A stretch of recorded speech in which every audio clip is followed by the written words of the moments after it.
Bonjour Rachid, je vous retrouve aujourd'hui pour un entretien un peu spécial qui portera sur les Marocains résidant à l'étranger, communément appelés les MRE. On commence tout de suite avec cette première question. Cette appellation de MRE ne fait-elle pas perdurer la crise identitaire? Alors on peut l'aborder de deux manières. Alors il y a une qui a été abordée par feu Sa Majesté le roi Hassan II, qui avait dit lors d'un entretien avec une TV française que les Marocains ne sont pas intégrables. Donc ne cherchez pas à les intégrer, ils portent en eux une marocanité qui ne changera jamais. Est-ce que vous aimeriez qu'il soit intégré en France? Le principe même de l'intégration, est-ce que vous êtes pour, est-ce que vous êtes contre? Je n'appellerais même pas cela l'intégration. Je n'aimerais pas du tout qu'ils soient l'objet d'une tentative, car ils ne seront jamais intégrés. Vous croyez qu'eux ne le veulent pas, Non. ou que c'est les Français qui le refusent?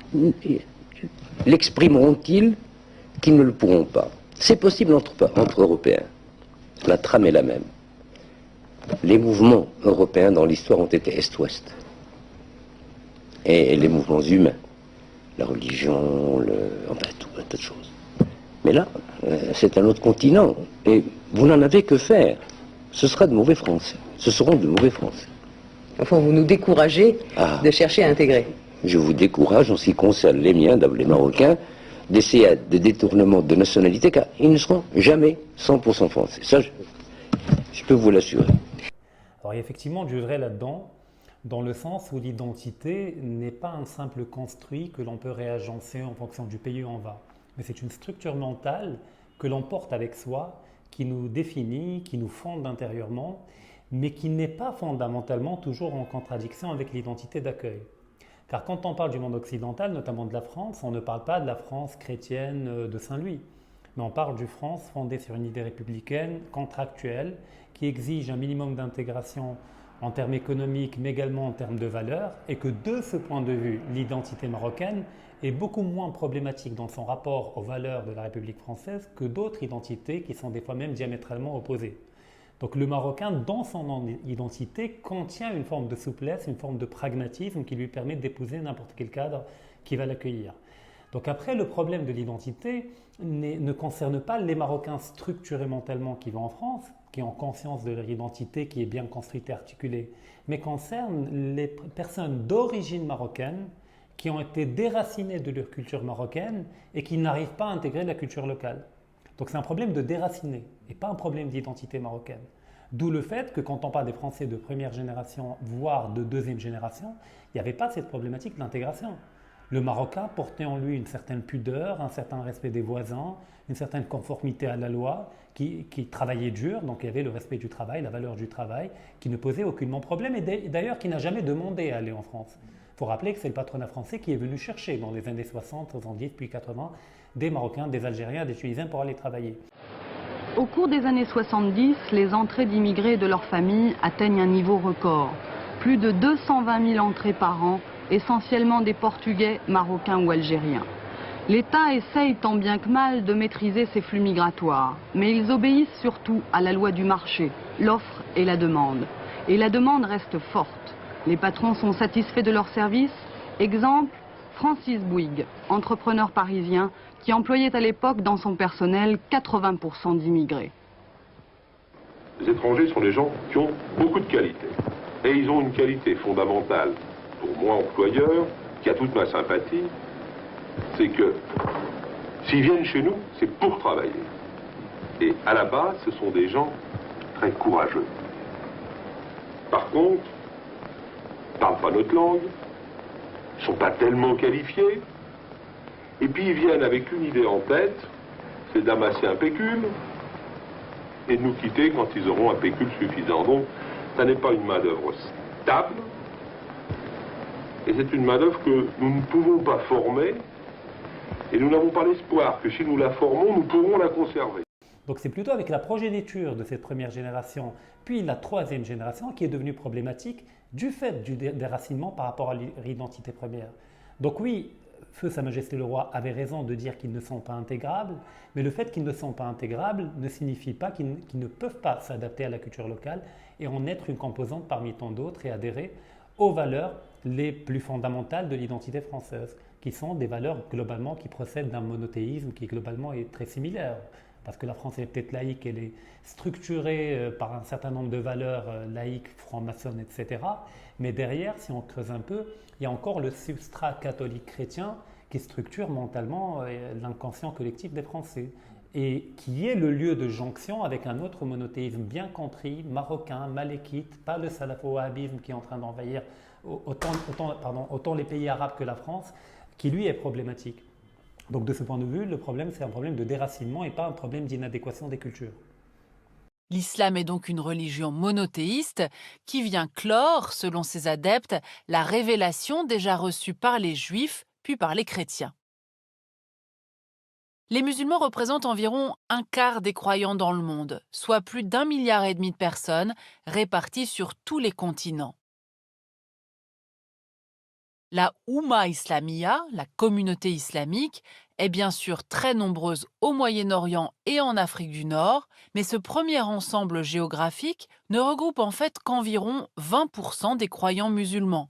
Près de 62% d'entre eux vivent aujourd'hui en Asie et les 18% restants sont principalement concentrés en Afrique subsaharienne, en Europe et dans une moindre mesure dans les deux Amériques, c'est-à-dire loin du Dar al-Islam, son berceau originel.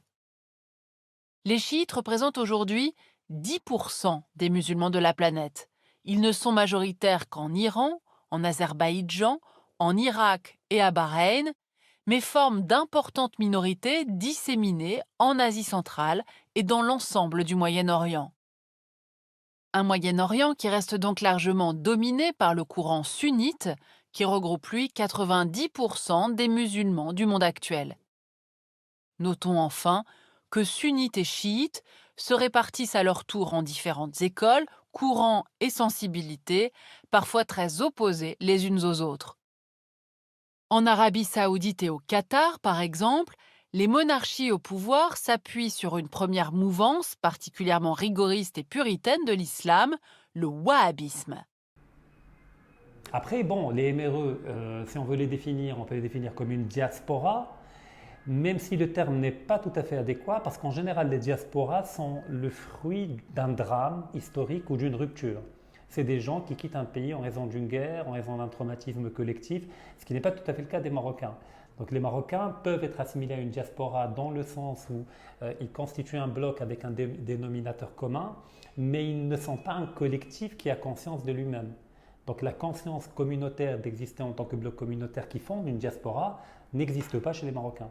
Donc on a une masse amorphe constituée d'individus qui tous procèdent d'un même réservoir culturel premier qu'est le Maroc, avec lequel ils ont perdu un certain lien culturel, mais qui ne constituent pas une communauté solidaire qui a conscience d'elle-même.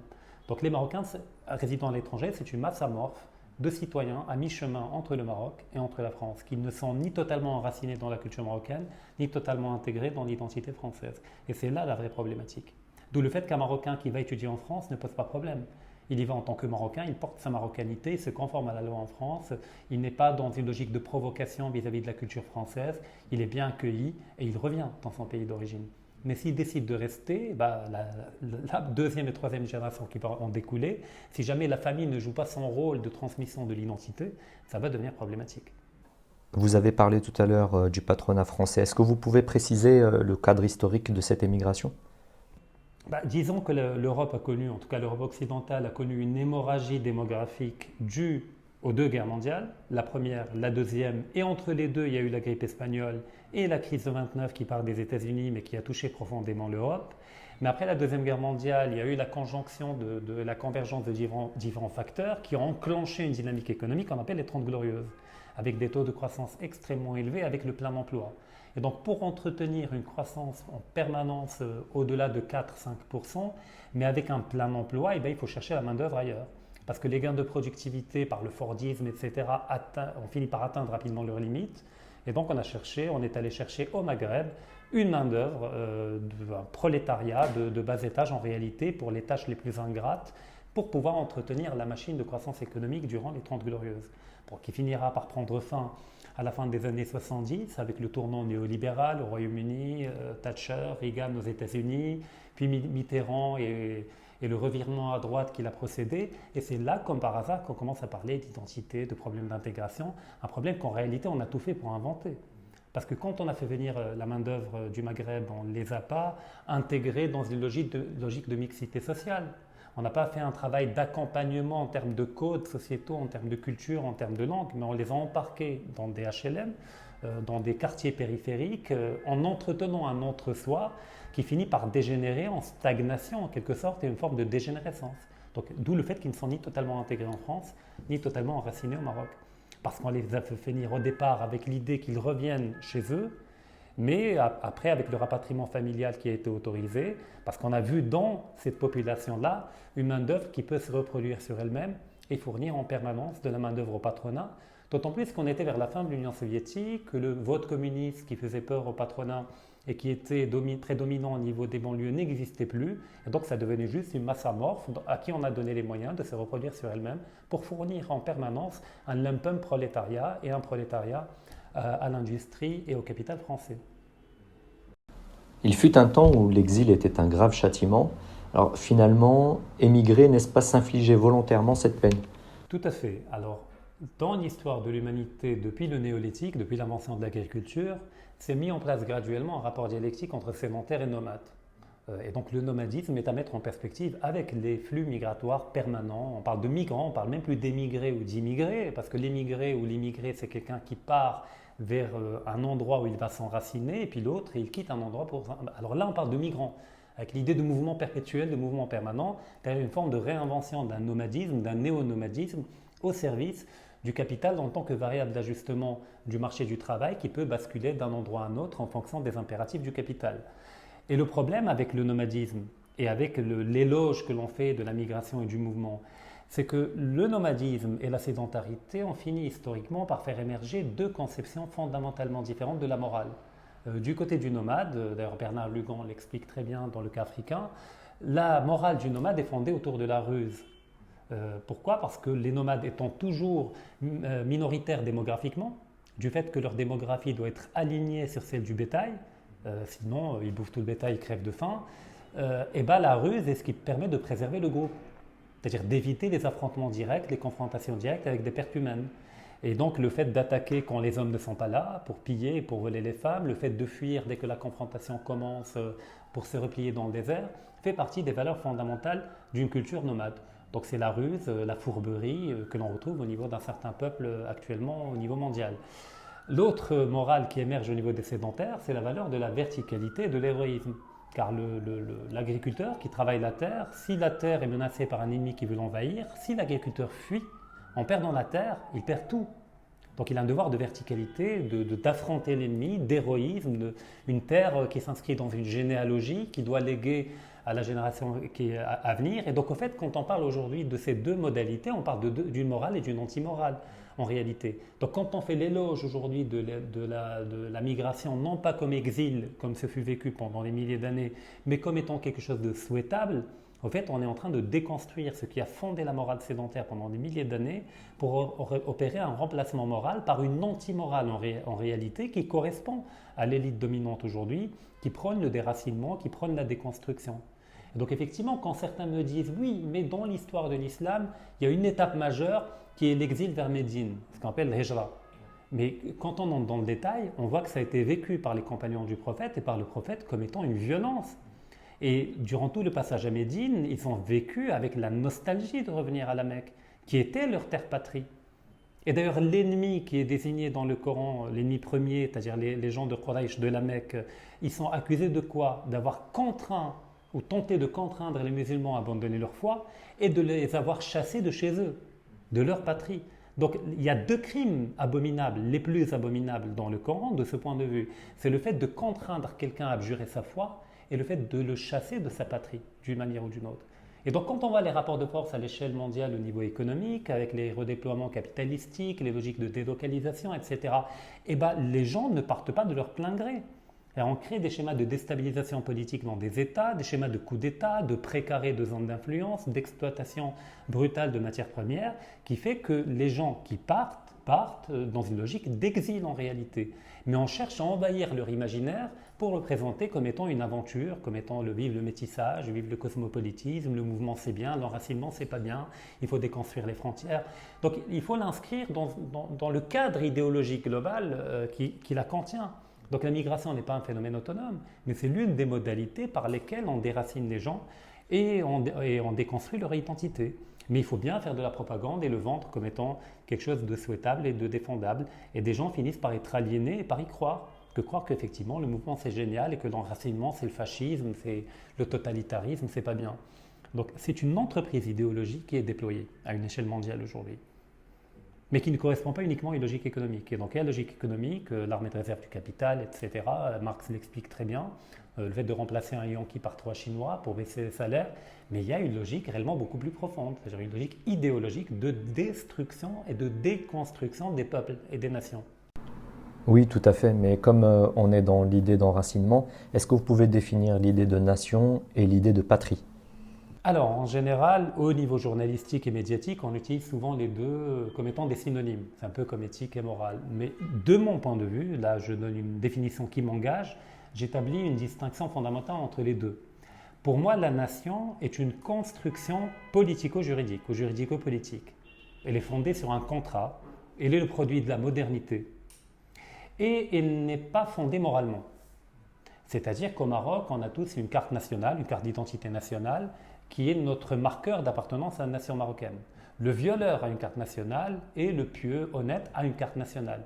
Donc la nation n'a pas pour critère la moralité, n'a pas pour critère l'engagement ou le sacrifice au service du collectif. Mais c'est tout simplement un acte qui permet de marquer qu'un ensemble de gens habitant un territoire donné ou en dehors du territoire sont liés par une logique juridique et par un contrat juridique. Donc même quand vous allez en prison, vous ne perdez pas votre nationalité. Le peuple est une réalité organique. Le peuple, il n'y a pas de carte d'adhésion, il n'y a pas de frontière qui peut enfermer un peuple peut déborder des frontières, comme il peut être contenu, comme plusieurs peuples peuvent être contenus à l'intérieur des mêmes frontières. Il est organique parce qu'il est fondé sur des valeurs. Et donc, comme il est organique, il peut inclure des gens qui adhèrent aux valeurs fondamentales, anthropologiques du peuple donné, comme il peut exclure de forme de purge qu'il peut faire de gens qui trahissent les valeurs du peuple, qui n'adhèrent pas au collectif et qui ne sont pas prêts à sacrifier leur vie au profit du collectif. Donc on a une identité morale qui fonde le peuple, culturelle, religieuse, transcendantale, et on a une identité juridique qui en est dépourvue totalement et qui s'appelle la nation. Donc il ne faut pas se tromper de combat. Donc à la limite, la nation est un cadre juridique qui peut contenir le peuple, mais quand la nation est déployée contre le peuple, comme ce qui permet de déconstruire le peuple, donc là la nation est à combattre au nom du peuple. C'est-à-dire que dans le cas, par exemple, occidental, puisqu'on parle des MRE, la nation a émergé après la Révolution française comme étant l'instrument qui va permettre de faire éclater tous les corps traditionnels, notamment les corporations, notamment l'Église, notamment tout ce qui fondait le peuple. Tous les schémas de solidarité, du don et du contre-don, de l'empathie spontanée, de la religiosité qui permet d'avoir un dénominateur commun, de l'allégeance symbolique au monarque. Donc tout cela a été déconstruit, pas grâce à la nation, mais à cause de la nation. Et comme la nation n'a pas de religion, comme elle est un contrat juridique, il fallait inventer une nouvelle religion. D'où le fait que le rapport qu'entretient la nation à la laïcité est un rapport qu'entretient un État traditionnel à une religion. Donc la religiosité de la nation, c'est ou bien le nationalisme, comme durant l'entre-deux-guerres, enfin ce n'est pas tout à fait le cas, mais avant la Première Guerre mondiale, ou bien une forme de rapport quasiment mystique à des valeurs anti-religieuses, comme la laïcité, comme l'anticléricalisme, qui permettent de reconstituer de manière totalement déformée, comme un simulacre, une religiosité qui n'en est pas une en réalité. Donc les gens qui prétendent s'opposer à la modernité ne doivent pas le faire au nom de la nation, mais doivent le faire au nom du peuple. Donc à la limite, on peut dans une logique tactique, voire même stratégique des fois, défendre la nation, mais pas pour elle-même, mais uniquement parce que comme la modernité est allée plus loin, ça permet de s'appuyer sur l'antériorité de la modernité contre la modernité qui allait plus loin. Donc c'est une manière de retarder la modernité dans son mouvement.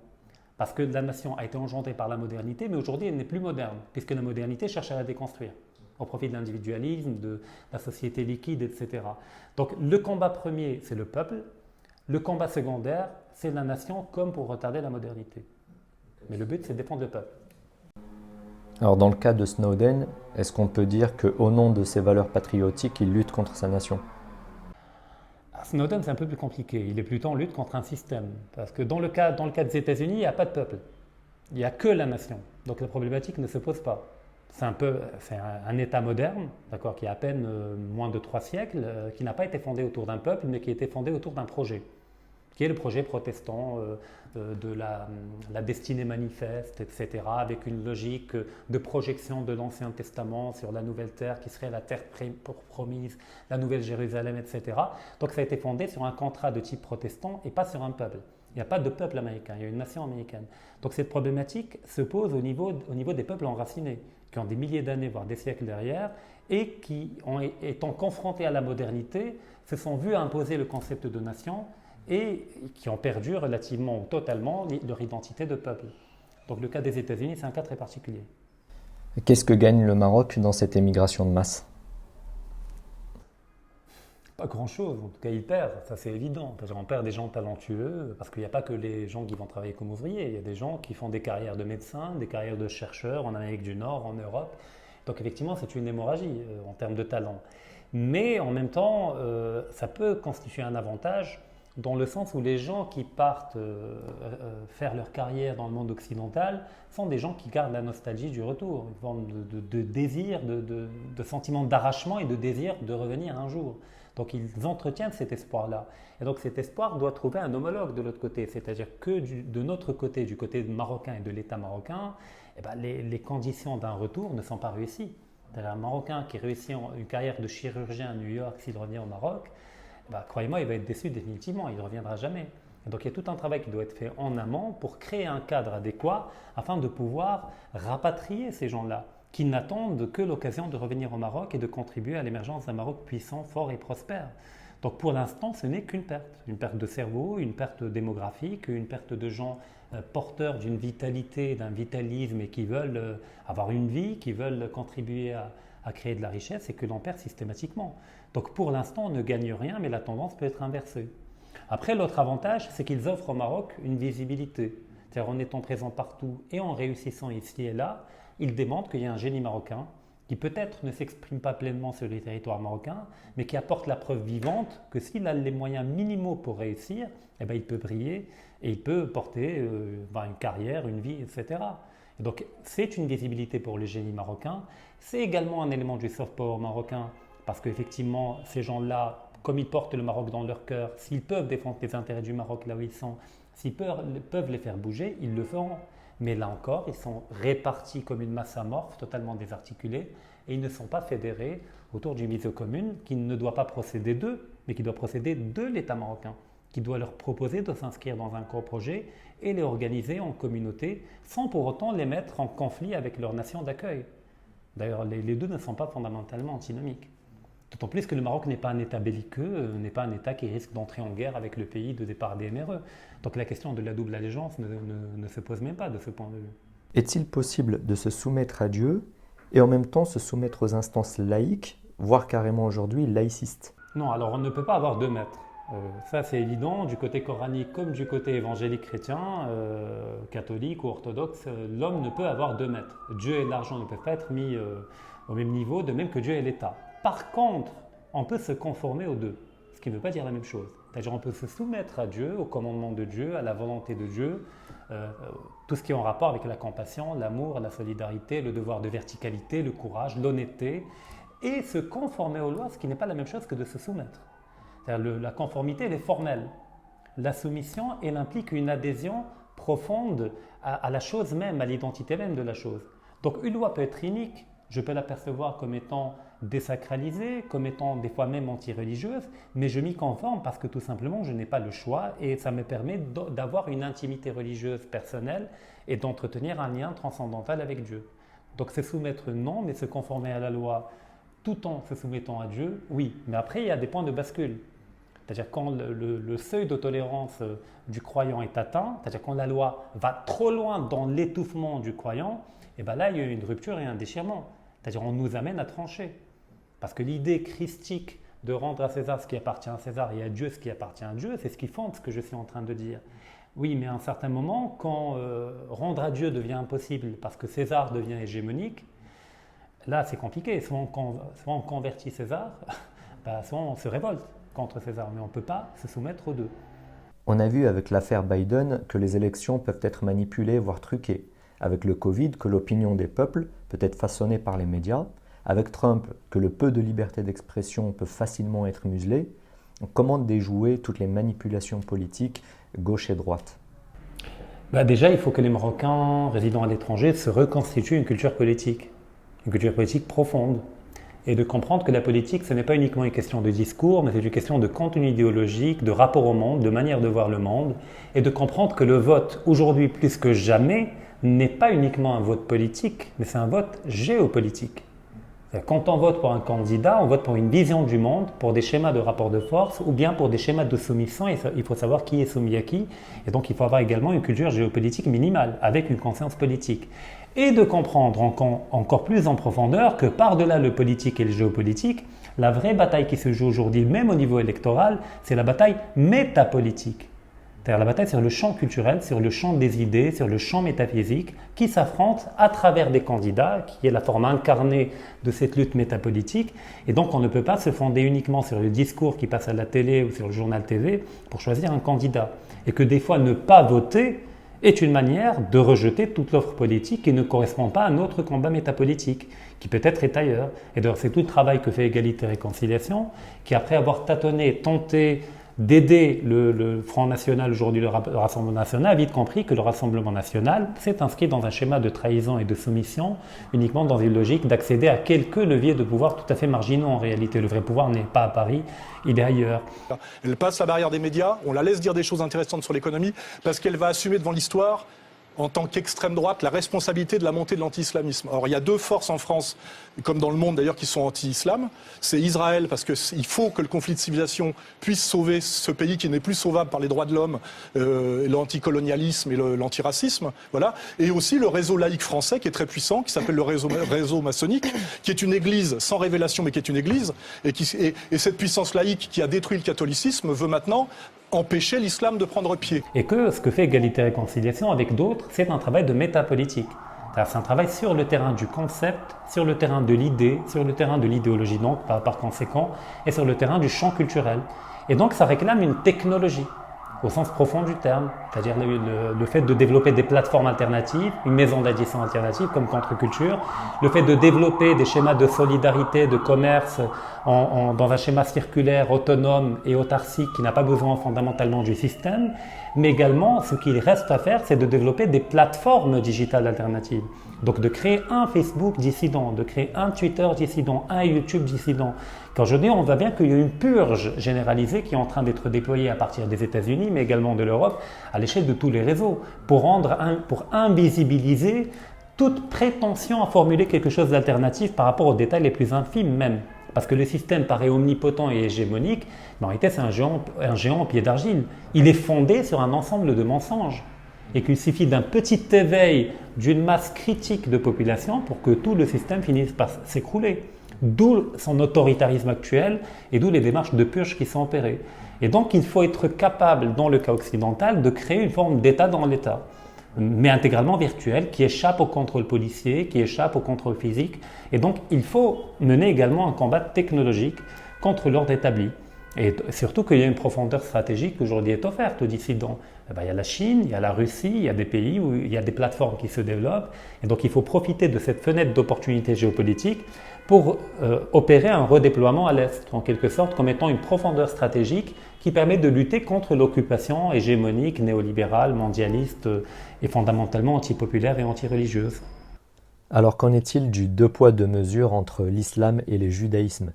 Est-ce qu'on peut opposer ce qu'on appelle l'islamo-gauchisme au judéo-fascisme ?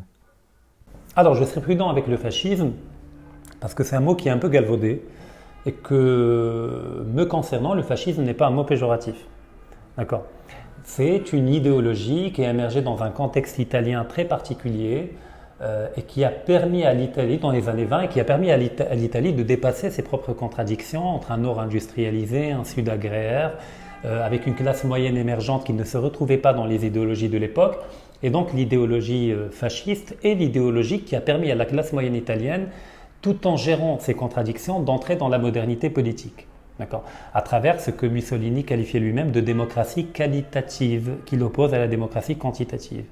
Donc c'est propre à l'Italie, ça a été exporté en Roumanie un peu partout, mais ça part de l'Italie principalement.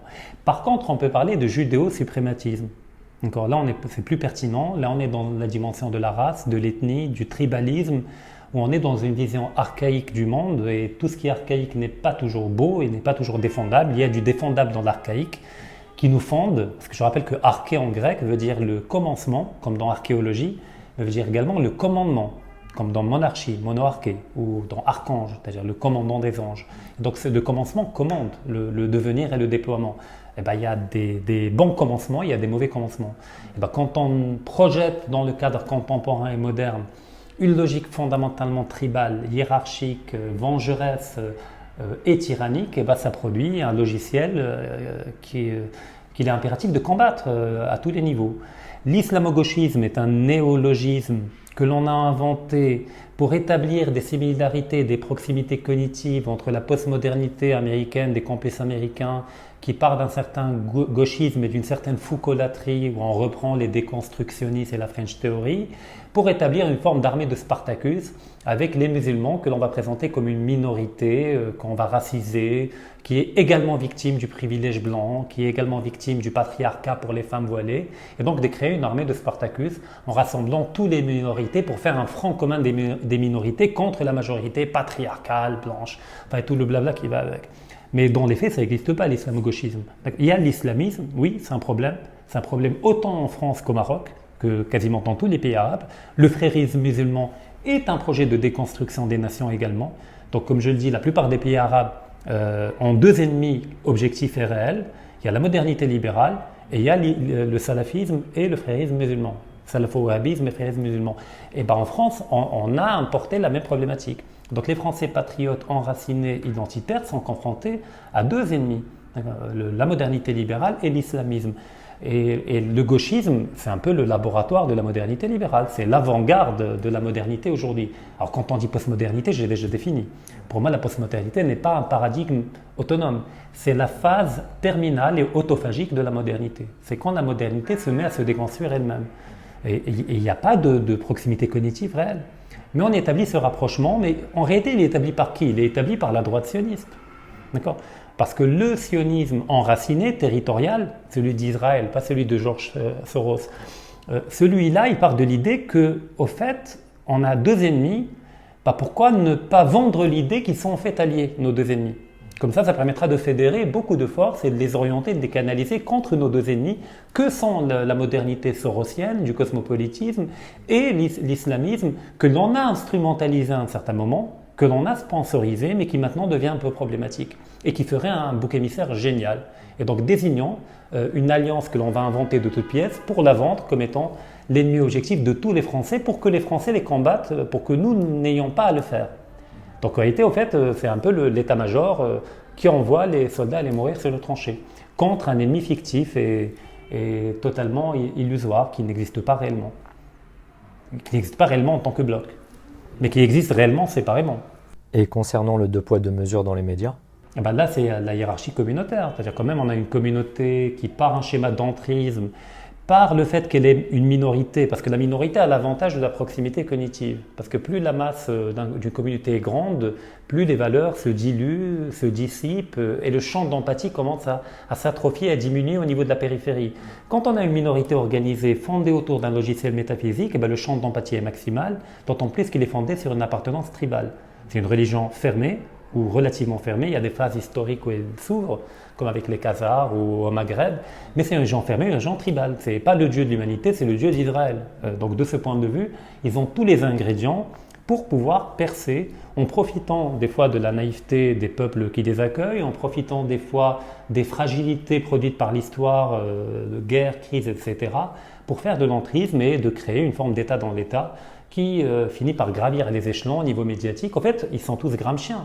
Alors, je ne parle pas de tous les juifs, mais je parle des juifs organisés en communauté dans une perspective de conquête du pouvoir, qui sont une minorité de juifs en réalité. Cette minorité juive-là, cette élite juive, elle est gramscienne avant Gramsci. C'est-à-dire qu'elle a compris qu'on domine les peuples par l'imaginaire et qu'on le domine par le contrôle des médias, par la littérature, par l'art, par le cinéma, par tout ce qui fonde l'imaginaire collectif des peuples. Et c'est par ce moyen-là qu'ils peuvent aujourd'hui dominer, non pas militairement, non pas économiquement, même la finance, les banques, enfin il y a beaucoup de protestants qui sont derrière la banque, il n'y a pas que les juifs, mais c'est par le contrôle de l'imaginaire qu'ils dominent une bonne partie du monde, en tout cas pas tout le monde, mais une bonne partie du monde. Tandis que, et puis quand on compare aux autres communautés, qu'est-ce qu'on a? Si on enlève la minorité de l'élite juive, il y a la nation française. On a dit que c'est creux la nation. D'accord, c'est pas une communauté. Il n'y a pas de champ d'empathie dans la nation. Donc elle ne peut pas s'opposer. D'accord. Qu'est-ce qu'on a? On a les musulmans de France. C'est une masse amorphe qui a autant de rivalité, de dissensions en interne que beaucoup plus en tout cas que d'autres peuples. Entre les Marocains musulmans, d'origine marocaine musulmane, entre les Algériens, entre les Tunisiens, entre les chiites, entre les sunnites, à l'intérieur des sunnites, entre les malikites, les hanafites, les shafi'ites, les hanbalites, puis les salafistes qui considèrent tous les autres musulmans comme étant des impies, puis on a la surenchère à l'intérieur du salafisme. Donc on n'a pas cette idée de bloc communautaire avec une conscience de lui-même et avec un projet historique, avec un messianisme qu'il porte. Donc les Français d'origine catholique, il y a presque plus de catholiques en France aujourd'hui, n'incarnent plus une identité populaire. Et les musulmans ne l'incarnent pas non plus, donc il y a un boulevard devant une micro-communauté élitiste qui a tous les ingrédients pour obtenir le pouvoir, et le pouvoir par l'imaginaire. Alors comment expliquez-vous aussi le zèle que certains maghrébins médiatisés font dans la critique de leur pays d'origine, et parfois même de leur ancienne religion, et cette manie aussi qu'ont les médias français à coopter les plus médiocres? Alors a priori je vois deux catégories de gens qui entrent dans cette case-là. Alors il y a les premiers, c'est des gens qui ont des comptes à régler avec leur pays d'origine, donc des gens qui étaient des dissidents au Maroc, qui en général le sont dans une perspective libérale moderniste, donc liberté individuelle, lutte contre l'islam, la religion, la volonté de laïciser le Maroc et de le projeter dans la modernité libérale, et qui se retrouvant confrontés non pas à l'État marocain, mais au peuple marocain lui-même, qui les rejette en bloc, sont dans une logique de vierge effarouchée et de rupture et de règlement de compte. Et donc quand ils vont là-bas, ils continuent de cracher sur les mêmes catégories, c'est-à-dire sur l'islam, sur le patriarcat, sur la tradition, sur tout ce qui fonde notre identité. Donc ça donne Zineb El-Ghazoui, ça donne des gens comme ça. Mon prénom est celui de la fille du prophète et je suis athée, mais athée au dernier degré. Qui très rapidement finissent par rejoindre une certaine extrême droite pro-israélienne et qui crachent autant sur leur pays d'origine que sur les musulmans en France même. La deuxième catégorie, c'est des gens qui sont des musulmans peut-être de troisième, de deuxième génération, même plus, ou bien qui viennent également d'un autre logiciel, pas de la modernité libérale, mais d'un certain islamisme, mais un islamisme qui relève davantage de l'opportunisme que de l'attachement à une tradition primordiale. Donc ça donne Chavoumi. Donc quelqu'un qui n'est pas bête en réalité, quelqu'un de très très malin, mais qui joue à l'idiot en quelque sorte, parce qu'il a compris que du point de vue de l'élite oligarchique qui domine la France aujourd'hui, ils doivent présenter les musulmans comme étant des mineurs, comme étant des dhimmis sous protection, incapables de se représenter eux-mêmes. Et donc on va choisir parmi eux ceux qui sont légitimes pour parler au nom de tous les musulmans, alors qu'on n'a jamais rien demandé aux musulmans. Et donc naturellement on prend soit les plus débiles, soit les plus crétins, soit ceux qui acceptent de jouer le rôle de débile, mais qui ne l'est pas réellement. Et qui donc retranscrit et retraduit et redit tout le discours pro-laïcité, pro-lumière, pro-israélien, pro-juif, etc. et contre tout ce qui relève de la tradition bien comprise. Donc naturellement, quand on domine, on cherche à présenter de manière caricaturale toute possibilité d'alternative. Et donc on va chercher à disqualifier les dissidents en les casant dans la case de néo-nazis, extrême droite, psychopathes, etc. Donc ça va être Breivik, on va invoquer à chaque fois les pires de chaque mouvance. Pour l'islam, on leur choisit leur porte-parole. Ça a été Tariq Ramadan à une époque, qui je rappelle n'est pas français, qui est effectivement suisse. Puis bon, il a été grillé, quand même il a été co-acteur de sa propre déchéance, car le gars quand même il vendait un discours à côté, il faisait de la scatophilie et machin truc. Mais de l'autre côté, on choisit des débiles mentaux ou des traîtres tout simplement, qui acceptent de simuler ou de vendre l'image que je parle au nom de tous les musulmans, alors qui parlent au nom de lui-même en réalité. Mais les musulmans ne sont pas dupes, c'est-à-dire quand vous voyez sur les réseaux et même dans les rues en France, vous parlez à des musulmans, aucun musulman sérieux, un minimum, ne peut s'identifier à Chavoumi. Donc il est évident qu'il est totalement illégitime. Donc il est présenté comme légitime pour les médias, pour les Français qui ne sont pas musulmans, d'accord, mais pas pour les musulmans eux-mêmes. Donc c'est une stratégie de domination par la caricaturisation des autres communautés qui pourraient représenter un éventuel danger contre la communauté dominante. Oui, j'espère qu'on a le mur de Merlin et le mur de Berlin. J'ai une pensée à Louis-Charles et à toute sa famille aussi, à toutes les personnes, à tous les policiers, et les 2 policiers qui étaient assassinés aussi. Une pensée pour Charles, c'est-à-dire? Mais je ne peux pas vous dire plus. Alors, les médias français parlent très souvent d'islamisation de la France, de grands remplacements. Est-ce que c'est un délire ou il y a une réalité? Alors tout dépend de ce qu'on met dans grand remplacement. Alors il y a un grand remplacement, mais il n'est pas celui qu'on croit forcément. C'est l'américanisation notamment et la néolibéralisation des différentes sociétés européennes, dont la France. C'est comme, je ne me souviens plus, qui avait dit stop à la halalisation de notre McDonaldisation. Voilà, donc le McDonald's halal. Voilà, donc au nom du McDonald's, on va lutter contre le halal. On ne comprend pas que ce qui a détruit la gastronomie française, c'est le McDonald's avant d'être le halal. Donc il y a une vague d'américanisation qui est un grand remplacement culturel, ce qu'on appelle une acculturation. Donc il s'est opéré durant les 30 Glorieuses, le rêve américain qui était vendu. Et bien sur cette acculturation est venu se greffer des revendications communautaires, musulmanes entre autres, mais pas uniquement, il y a également des revendications juives communautaires qui sont même institutionnalisées, comme le CRIF, il y a également de la viande cachère, il y a également... Donc le communautarisme a trouvé un terrain fertile pour se développer.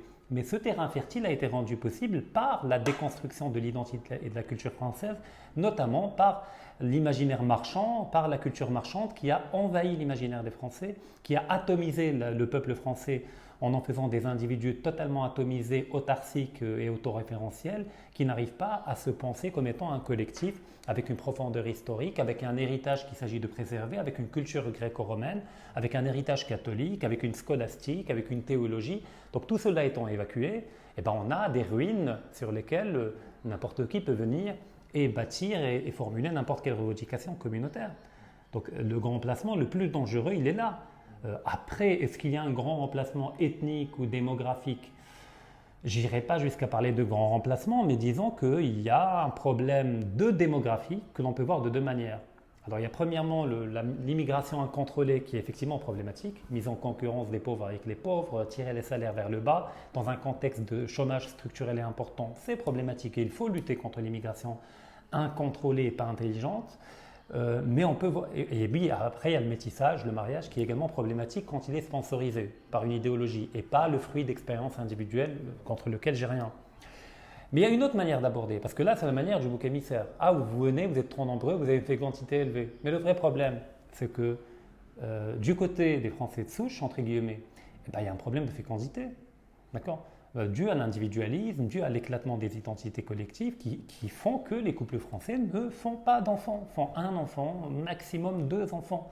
Donc un problème de natalité dû à une faillite morale, une faillite religieuse et civilisationnelle n'a pas à être masqué par le dynamisme et le vitalisme de la démographie d'autres peuples qui viennent.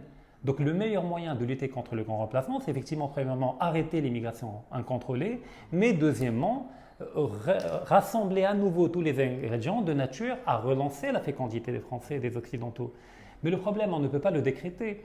Il n'y a pas de politique nataliste. Vous pouvez donner toutes les primes du monde, vous n'aurez pas une augmentation de la natalité. L'augmentation de la natalité réclame un enracinement métaphysique, réclame le fait que l'individu ne s'identifie pas uniquement au substrat matériel du monde, mais fonde son identité à un rapport supramondain, en rapport avec une métaphysique, avec une vie après la mort, avec le devoir de reproduire la vie, avec l'idée de responsabilité dans la famille, dans le mariage où le père est investi de la figure et de l'archétype du père, qui n'est pas facile à porter quand on parle du patriarcat comme un privilège. Non, ce n'est pas un privilège, c'est énormément de devoirs et de responsabilités que l'on retrouve dans la mortalité des hommes qui est supérieure à celle des femmes, l'espérance de vie des hommes qui est inférieure à celle des femmes. Il y a beaucoup d'exemples par rapport à cela. Et ça réclame que la femme soit femme. D'accord ? Ça ne veut pas dire qu'elle soit enfermée à faire le ménage. Elle peut travailler, elle peut faire ce qu'elle veut, mais qu'elle incarne un certain devoir civilisationnel de même que l'homme le fait. C'est-à-dire de celui de contribuer à reproduire la vie dans un schéma de dignité, de sacralité du mariage et de la famille, qui est le sanctuaire qui permet faire émerger la dignité humaine. La sexualité dans le mariage n'est pas la sexualité hors du mariage. Je l'ai déjà dit, la différence entre nous et les animaux copulent, nous on fait l'amour. Et ben, l'amour en tant que complémentarité dialectique entre le principe masculin et féminin, et ben, la tradition a inventé le mariage comme étant ce qui permet, par un adoubement divin, de permettre cette dignité humaine et de reproduire la vie dans un rapport sacral au monde. Donc la France doit renouer avec son identité profonde. Et les musulmans, si jamais ils voient dans la France un projet civilisationnel réel, enraciné métaphysiquement, je pense qu'ils la respecteraient davantage que la France actuelle, qui ne propose rien en termes métaphysiques ou en termes religieux, et qui est une coquille vide au service d'une oligarchie. Face aux revendications identitaires qui se font entendre de plus en plus, que pensez-vous de la remigration comme solution pacifique pour apaiser les tensions en France? Non, pas du tout. Alors, je ne veux pas en faire une injonction. C'est-à-dire, les gens qui veulent revenir, bien entendu, c'est leur patrie, le Maroc également. Mais après, il y a un risque d'être déçu. Il y a beaucoup de gens qui fantasment leur pays d'origine dans une logique de nostalgie.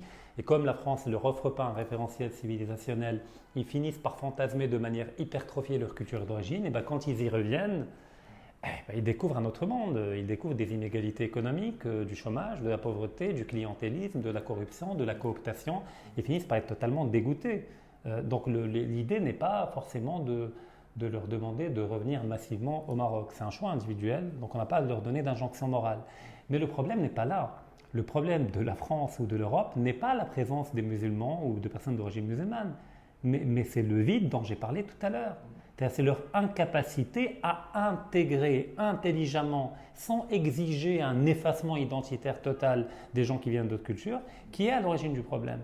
Donc, d'où le fait que dans d'autres cultures, par exemple aux États-Unis et en Amérique du Nord, les Marocains ont infiniment moins de problèmes à vivre avec leurs voisins et à travailler qu'en Europe continentale. Pourquoi? Tout simplement parce que les États-Unis sont encore structurés par une métaphysique protestante, où ils ont un rapport, une religiosité très forte. On jure sur la Bible quand on devient président, sur le dollar c'est écrit, il y a des paroisses, il y a des pasteurs, il y a une forte fréquentation des églises et des temples protestants. Donc il y a encore une religiosité qui fait qu'entre deux cultures religieuses, on se comprend parfaitement. Mais au niveau de l'Europe continentale, ayant été presque intégralement sécularisée, déracinée, déconstruite, naturellement on voit les musulmans comme des ovnis. Mais ils sont des ovnis pas par leur faute, mais parce que les autres ont tout simplement abandonné les évangiles, ils ont abandonné le Christ, ils ont abandonné leur mission religieuse qui leur a été confiée par le ciel. Nous on a la nôtre, eux ils ont la leur, et on peut travailler ensemble, on va en parler après. Mais après il ne faut pas chercher de bouc émissaire. Donc après qu'il y ait des personnes qui se revendiquent de l'islam ou d'origine musulmane problématiques dans les banlieues, effectivement c'est un problème. Donc il faut de la fermeté. Alors, il faut que la police puisse intervenir brutalement même s'il le faut. Il faut arrêter avec le laxisme qui vient de la gauche principalement, pas de la droite. Il faut rétablir l'ordre en France. Ça on n'a pas contre. Moi je ne défends pas le Marocain, peu importe le contexte, peu importe ce qu'il fait. S'il y a une racaille d'origine marocaine, c'est une racaille avant d'être d'origine marocaine. Donc je n'ai pas de problème avec le fait de le jeter en prison ou même d'utiliser des armes à feu quand les choses dégénèrent. Mais moi je parle des Marocains qui sont dans la verticalité, dans la dignité, qui sont attachés à une tradition et qui veulent vivre tout simplement tranquillement en France, payer leurs impôts, travailler et contribuer à la prospérité du peuple français. Donc il ne faut pas se tromper d'ennemis. Donc la réémigration peut être un choix volontaire de certaines personnes, mais c'est une aventure qu'ils entreprennent quand ils reviennent au Maroc. Ça peut réussir, je ne dis pas que ce n'est pas le cas, il y a beaucoup qui le font, mais certains sont profondément dégoûtés, pas parce que le Maroc est dégoûtant, mais parce qu'on a fantasmé le Maroc, parce qu'ils ont fantasmé le Maroc tout simplement. Donc revenir vers le Maroc réel, et pas vers le Maroc fantasmé. Et ceux qui prônent, comme Delescun et machin et compagnie, qui prônent une réémigration massive, c'est un délire, je veux dire. On ne peut pas faire réémigrer 7 millions, 8 millions, 10 millions de personnes comme ça, d'autant plus que la plupart ont leurs enfants là-bas, en plus que la plupart n'ont pas de problème d'intégration. La plupart sont intégrés, on parle d'une extrême minorité qui est problématique. Donc là, on est dans un délire racialiste quand on parle de gens comme Delescun, ou même comme Zemmour, mais d'un autre racialisme, pas indo-européen, mais plutôt sémitique. RPNL, votre trajet, notre projet.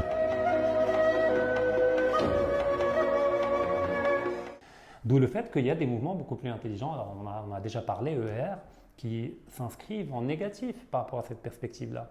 Donc le but n'est pas d'éjecter une composante de la nation et éventuellement du peuple français, si jamais il y a encore un peuple français, mais c'est plutôt de l'intégrer dans un projet civilisationnel commun, fondé autour de valeurs monothéistes, chrétiennes principalement parce que c'est leur terre, il faut l'avouer.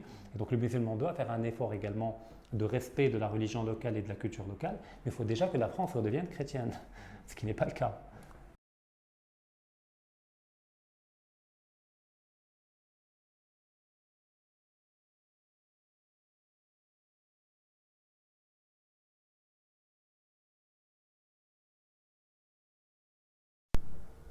Croyez-vous en une reconquista ou plutôt à l'émergence d'un islam des Lumières compatible avec la laïcité française? Alors, un islam des Lumières est un anti-islam. Enfin, c'est un peu Vatican II, le Concile Vatican II du côté catholique, une trahison intégrale du dogme, une trahison intégrale de toute la métaphysique qui fonde une religion. D'où le fait que quand on entend les discours du pape, à aucun moment il ne parle de l'au-delà, du paradis, de l'enfer, de la métaphysique. Mais par contre, le pape parle d'écologie, il parle de migrants qu'il faut accueillir, il parle des dérives totalitaires. Maintenant, il y a le pape qui parle même de partis politiques. Le pape qui a parlé de Marine Le Pen, alors que la séparation, quand même, elle est entre le monde profane et le monde sacré, qui doit être respectée. Donc non, un islam des Lumières, ce n'est plus un islam. Mais c'est une retraduction avec un coloriage islamique du logiciel moderne, libéral, individualiste, qui propose d'avoir des mosquées LGBT, qui propose d'avoir des transsexuels comme imams. Donc on est en fait dans la caricature, on n'est pas dans l'islam des Lumières. Si jamais on devait parler d'islam des Lumières, on parle de la lumière divine, pas de la lumière voltairienne ou de la lumière sorosienne ou autre. Oui, la lumière divine est la lumière du monde qui éclaire le monde, qui est une lumière spirituelle, qui éclaire les cœurs, qui montre le chemin de la rectitude, de la droiture, du courage, de l'héroïsme, de la noblesse, de la compassion, de l'amour du prochain. Oui, cette lumière-là, on s'en revendique. Mais cette lumière, elle est une, elle n'est pas au pluriel. Les ténèbres sont au pluriel. Donc en réalité, les ténèbres, c'est toujours au pluriel. La lumière, c'est toujours au singulier du point de vue religieux. Et donc au fait, les lumières, c'est une manière de dire les ténèbres en réalité, quand on parle des lumières occidentales. Mais qui ne sont même pas, ça me dérange le mot occidental, parce que l'Occident ne doit pas être résumé à la modernité contemporaine. L'Occident, c'est également le Moyen-Âge, c'est également l'Antiquité, c'est beaucoup plus noble et beaucoup plus profond que ce qu'il est devenu aujourd'hui. Que ce soit le christianisme ou l'islam, la modernité ne tolère ni l'un ni l'autre. Une alliance de la foi est-elle possible? Alors oui, je milite pour un front de la foi, mais il faut entrer dans le détail. Quand on parle du christianisme, de quel christianisme on parle? Alors, il y a le catholique, il y a l'orthodoxe, il y a le protestant luthérien, le protestant calviniste. Donc c'est une nébuleuse à l'intérieur duquel il faut faire un tri. Donc il est évident que les deux alliés objectifs qui émergent de manière spontanée, c'est le monde orthodoxe et le monde catholique traditionnaliste. Pas celui de la papauté actuelle, pas celui de Vatican II. Celui qui se situe en dehors de l'Église, notamment les sédévacantistes qui considèrent que les derniers papes sont des usurpateurs, que le trône de Saint-Pierre est vide et qu'il y a eu une trahison intégrale du dogme chrétien. Donc avec les traditionnalistes, bien entendu qu'il est possible de travailler, qu'il est possible de faire front commun contre la modernité libérale. Mais l'Église, ce n'est pas le cas. L'Église a adhéré au dogme de la modernité. L'orthodoxie continue de résister encore. J'invite les gens à écouter les discours du patriarche de Moscou, Kirill II, je crois, si je ne me trompe pas, qui parle de la modernité comme étant l'ennemi objectif de l'identité russe, de l'âme chrétienne, etc. Donc eux, ils ne se trompent pas d'ennemis, ils le désignent de manière claire et évidente. Après, le monde protestant, c'est beaucoup plus problématique. Alors, il y a un protestantisme qui se marie et qui se conjugue parfaitement avec la modernité libérale, qui en a même été le substrat métaphysique, qui a permis l'émergence du capitalisme de la banque et même du capitalisme industriel, du dur labeur, du travail, de l'épargne, de l'austérité. Après, il y a le protestantisme libéral, mais il y a quelques courants, puis les évangélistes, sionistes, qui veulent accélérer le retour du Messie et que pour le faire, ils doivent aider les Juifs à créer un État et de reconstruire le temple. Mais il y a quelques protestants intelligents qui échappent à cette logique de récupération politique. Il y en a quelques-uns qui peuvent adhérer à ce front commun de la foi. Et je dirais même que dans le judaïsme, il y a des courants très minoritaires qui peuvent adhérer à ce front de la foi, notamment les courants antisionistes qui partent d'un référentiel religieux pour désigner la création d'Israël comme étant une abomination religieuse et un défi lancé à Dieu qui leur avait interdit de revenir avant la venue du Messie. Donc ils peuvent de manière tactique, pas de manière stratégique, rejoindre le front de la foi. Mais les composantes principales, ça demeure l'islam bien compris, qu'il soit chiite ou sunnite, parce qu'il y a des tarés aussi bien du côté chiite que du côté sunnite, les catholiques traditionnalistes et les orthodoxes. Mais il faut apprendre à mieux se connaître. Il y a une méconnaissance profonde de part et d'autre de chacune des religions. Les musulmans fantasment le christianisme de manière totalement déformée, en accusant les chrétiens d'être des polythéistes. Non, les chrétiens sont des monothéistes. Il faut entrer dans la profondeur de qu'est-ce que la Trinité. Quand on est dans la profondeur et quand on parle à des théologiens chrétiens bien structurés, capables d'expliquer la métaphysique chrétienne et la théologie chrétienne, on comprend que la Trinité, ce n'est pas trois dieux, c'est un Dieu. Donc il faut arrêter de fantasmer le christianisme comme étant un polythéisme et qu'il y a un dénominateur commun qui, par-delà la question théologique, réunit les deux, c'est-à-dire les impératifs moraux, que j'évoque depuis tout à l'heure, la compassion, la solidarité, la défense de l'orphelin, du pauvre, l'amour du prochain. Donc tout cela constitue un dénominateur qui dépasse de loin tous les points de divergence dogmatiques et doctrinaux. Et puis du côté chrétien, il y a également une image totalement déformée des musulmans qu'on ne peut pas leur reprocher. Tout simplement parce que l'islam qui est présenté aux catholiques, aux orthodoxes et aux chrétiens n'est pas l'islam. Mais c'est une déformation profonde de l'islam qui est le produit des musulmans eux-mêmes. On leur présente l'islam historique, qui est le produit des différentes dynasties, Omeyyades, Abbassides, qui l'ont totalement déformé pour le rendre adéquat à une logique impériale guerrière. On leur présente comme étant l'islam avec un grand I. Or, l'islam avec un grand I, c'est avant tout un certain nombre de textes dans le Coran qui ne parlent pas de lui-même, qui a besoin d'une herméneutique, qui a besoin d'une exégèse, d'une interprétation, d'un travail de profondeur, d'un travail philologique, linguistique, pour en faire émerger un certain nombre de sens qui, effectivement, rejoignent pleinement ce que disent les évangiles du côté chrétien. Donc, il est évident que si jamais il y a... Je ne parle pas du dialogue interreligieux, bisounoursique, non. Je parle d'un vrai travail de rencontre entre théologiens, intelligents, bien structurés mentalement, de disputes théologiques afin de faire émerger la vérité, car la dispute théologique, ce n'est pas les débats chez On n'est pas couché. Le but, ce n'est pas l'ego. Le but, c'est de faire émerger une vérité à laquelle les deux se plient et qui peut être une synthèse de dépassement. Et de faire émerger ce dénominateur commun anti-moderne qui permettrait de fonder un front de la foi contre la modernité. Après, même des athées peuvent le rejoindre, c'est-à-dire des athées qui incarnent un certain nombre de valeurs, qui nous rejoignent au niveau des valeurs fondatrices de ces différentes métaphysiques, peuvent nous rejoindre. Donc ce n'est pas une question de dogme religieux, c'est une question de combat de valeurs, de combat de vision du monde, de rapport au monde. Et donc tout le monde est le bienvenu, à condition de s'inscrire dans cette démarche de restauration d'une tradition authentique et de valeurs métaphysiques. Tout à fait. Alors entre exemplarité et transmission des valeurs traditionnelles intemporelles, quel rôle peuvent jouer les MRE en France ?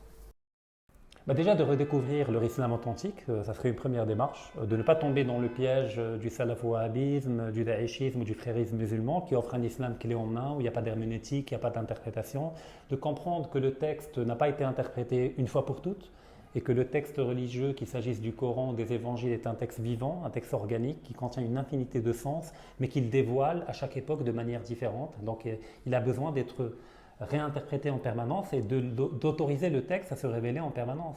C'est-à-dire que le rapport que le musulman doit entretenir au Coran, c'est comme si le Coran lui a été révélé à lui maintenant. Comment il va le comprendre lui maintenant, comme si l'archange Gabriel venait lui révéler à lui, et de ne pas le voir à travers des lunettes du 7e siècle ou du 8e siècle. Donc c'est une vraie redécouverte qui réclame de la métapolitique religieuse, je ne sais pas si on peut le dire, de revenir à des fondamentaux, une approche herméneutique, philologique du texte, afin de restaurer, pas de moderniser, pas de le rendre adéquat, mais de restaurer le sens originel tel que le Coran veut s'exprimer aujourd'hui. Mais également d'apprendre à connaître les chrétiens, d'aller parler aux catholiques traditionnalistes dans une démarche de découverte mutuelle, parler à d'autres traditions religieuses et de comprendre que ce qui nous sépare est infiniment inférieur à ce qui nous réunit, ce que j'ai expliqué tout à l'heure. Mais on ne peut pas aller vers l'autre si on ne sait pas qui on est. Alors, comme dit le proverbe, un navire qui ignore vers quel port il navigue, aucun vent ne peut lui être favorable. Donc déjà, la première démarche est une démarche initiatique de redécouverte de son identité, pas de manière fétichisée. La marocanité, ce n'est pas Tarbouch, Tajin et d'accord, et la théière. Mais l'identité marocaine, c'est une structure mentale, c'est une religiosité qui nous est propre, qui doit être redécouverte, notamment à travers le soufisme, la mystique musulmane, mais également à travers le malékisme contemporain, tel qu'il se réinvente, et après aller dialoguer avec les autres. Donc déjà une redécouverte de soi et de replonger dans la profondeur de notre âme avant de prétendre aller juger les autres et donner des leçons aux autres. Et du coup, quel futur peut-on imaginer pour les MRE en France et aussi pour le Maroc ? L'histoire, elle est ouverte, elle est radicalement ouverte, tout est possible. Tout dépend des choix qui vont être faits par les uns et des autres, tout dépend de l'évolution de l'ordre mondial tel qu'il va se déployer, c'est-à-dire est-ce qu'on va vers une multipolarité, vers un schéma de bipolarité, ou est-ce qu'on va maintenir une hégémonie relative de l'ordre américain. Tout dépend de ce qui va être décidé en interne. Est-ce qu'il y aura une révolte du peuple français qui va réactiver le mouvement des Gilets jaunes, mais à une échelle encore plus grande, avec une plus grande ampleur de renversement du pouvoir oligarchique en France, et voire même, je me permets de rêver, la restauration du monarchie en France, pourquoi pas, d'accord, qui seule peut être la garante de la résurgence d'un peuple français. Mais après, où chercher ce monarque en France? Quand on voit les descendants des Bourbons ou d'autres maisons, c'est des c'est des actionnaires d'assurance ou de banque, c'est compliqué. Donc le destin des musulmans en France est en partie entre leurs mains, d'accord, mais en partie il leur échappe. Il dépend d'autres variables exogènes.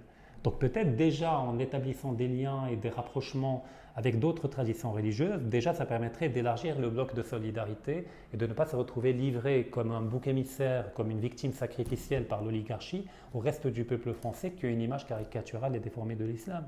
Donc la redécouverte de soi implique d'aller vers l'autre. Une fois qu'on va vers l'autre, on fait un bloc parce qu'on comprend que notre aimé objectif est le même et qu'il y a des fausses oppositions qu'on crée médiatiquement pour maintenir une violence horizontale qui empêche de désigner le vrai ennemi, qui n'est même pas humain. Enfin, il est incarné à travers des gens, l'élite, etc. Mais l'élite est un schéma mental. D'accord, vous la décapitez, elle réémerge. Regardez la Révolution française, on a remplacé une élite pourrie par une autre encore plus pourrie. Un problème de paradigme et de schéma mental. D'accord, donc tant qu'on n'entame pas une révolution mentale, culturelle, métaphysique, on finira par des bains de sang qui permettent une reproduction d'une autre élite qui va réémerger après. Donc la lutte, elle n'est pas réellement politique dans l'immédiat, mais elle est métapolitique et métaphysique. Après, il peut être décliné politiquement par un mode politique traditionnel, par la restauration du monarchie ou d'autres schémas peut-être. Une monarchie élective, pourquoi pas. Et tendre la main à toutes les personnes de bonne volonté, je pense notamment à Academia Christiana, peut-être les Mauriches, Égalité et Réconciliation évidemment, et Civitas. Civitas, tout à fait. C'est là où on va chercher les traditionnalistes. Il est évident qu'on ne va pas les chercher du côté des diocèses et de l'Église, mais c'est plutôt du côté de mouvements comme Civitas, Academia Christiana, qu'on risque de les trouver. Là, effectivement, on a beaucoup de choses à nous dire, on a beaucoup de malentendus à désamorcer entre nous. D'ailleurs, il y a quelqu'un de génial qui faisait ce travail-là, également du côté musulman, Kamal Béchir, avec Fils de France, qui a tenté effectivement d'établir des rapprochements avec Civitas, de faire comprendre aux musulmans que quand vous construisez une mosquée en France, elle ne doit pas obligatoirement ressembler à une mosquée à Rabat ou à Marrakech ou à Bagdad, et qu'elle peut épouser le code architectural et le code esthétique local, et qu'elle n'a pas à établir un contraste qui peut être vu comme provocateur, et qu'on peut être français puis musulman, et pas musulman arabe puis français. Donc il y a des gens qui font ce travail-là, mais on cherche à les diviser en permanence. Puis il y a les trahisons individuelles dans les collectifs. On a vu des trahisons AER, des gens qui finissent par planter des poignards dans le dos, mais également dans d'autres mouvements. Après, c'est une lutte permanente. Mais plus on fédère, plus on peut faire bloc et on peut résister à cette hégémonie-là qui nous étouffe et qui est en train de nous tuer et de nous articuler. Surtout que la purge dont j'ai parlé tout à l'heure au niveau du digital, alors, si jamais le repli stratégique n'est pas possible, parce qu'on voit que même VK finit par supprimer des comptes, VContact, etc., c'est de renouer avec le réel. C'est-à-dire de vraies rencontres. On crée de vraies communautés, on se rencontre physiquement dans des salles, dans des cafés, on fait des débats, des échanges, on mène des actions en commun. Donc réinvestir le réel pourrait être une manière de faire bloc de manière beaucoup plus pertinente. Et pas de rester uniquement dans le virtuel et dans le digital qui peut être débranché à n'importe quel moment. Vous savez, le système, si jamais ça devient trop dangereux, il débranche, il n'y a plus d'Internet. Et donc votre joli mouvement sur Internet qui contient 1 million de membres n'existe plus, totalement désarticulé. Donc le digital est une plateforme, un point de départ, une rampe de lancement, mais pour mieux aller vers le réel, pas pour mieux quitter le réel. Parce que sur Internet, on a beaucoup de gens héroïques, prêts à mener des croisades ou à faire le djihad, mais dès qu'on entre dans le réel, on voit leur morphologie, à quoi ils ressemblent. Donc à un certain moment, il faut renouer au réel, il faut redécouvrir le corps, il faut redécouvrir qu'est-ce que le danger physique, le rapport à la mort, à la vie, le rapport à l'autre, qu'est-ce que veut dire l'amitié, la vraie amitié métaphysique, l'amour dans l'amitié, l'amour entre l'homme et la femme de manière métaphysique. Donc il faut renouer avec le réel. Et c'est valable partout, pas uniquement en France, même au Maroc, même partout. Sur ces belles paroles d'espoir, je vous remercie pour cet entretien et je vous dis à très bientôt.